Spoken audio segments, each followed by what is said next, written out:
L'année dernière, l'agence Erasmus Plus France Éducation Formation a financé plus de 135 000 bourses de mobilité dans l'Hexagone. Et parmi eux, il y a évidemment beaucoup d'étudiants, mais aussi des collégiens, des apprentis, des professeurs et même des adultes apprenants.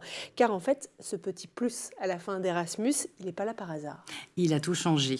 Donc, il est apparu en 2014, puisque le programme Erasmus est né en 1987, donc il est relativement ancien, et à destination initialement des étudiants.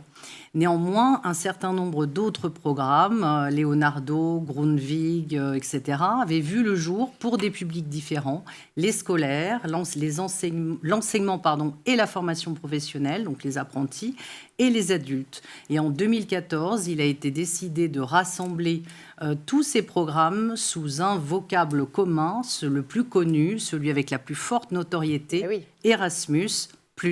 Alors, ce qu'on connaît un peu moins aussi, c'est que certains organismes et établissements peuvent obtenir des financements pour justement des projets Erasmus+, comme des établissements scolaires, des associations ou même des collectivités territoriales.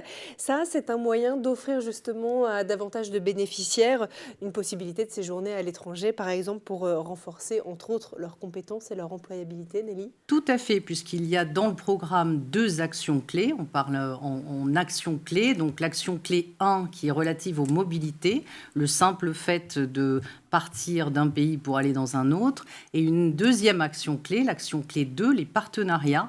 Et là, qui favorise les partenariats entre établissements, entre collectivités ou différentes structures, y compris des associations. Vous avez toujours eu une croissance assez forte, même très forte, depuis le début de la création de ce programme en 87. Mais est-ce que cette dernière, elle s'est vraiment accentuée après le Covid? Alors ça s'est considérablement accentué, d'une part parce que en fait la Commission européenne nous a donné les moyens de le faire, c'est-à-dire qu'on était sur la précédente programmation 2014-2020 à un peu plus d'1 milliard d'euros de budget uniquement pour la France, et sur la période 2021-2027, nous sommes à 2,2 milliards d'euros, donc c'est considérable, ce qui veut dire que comme en fait l'agence distribue des bourses, puisque en fait Erasmus est une bourse, plus nous avons de fonds de la Commission européenne, Oui. plus nous finançons de bourses.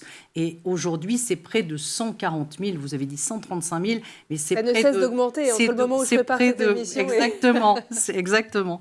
Donc c'est près de 140 000, en tout cas pour l'année 2023. Donc, et nous en sommes extrêmement fiers. Et bien sûr, nous transformons tous ces fonds, tous ces financements européens que nous recevons immédiatement en bourse.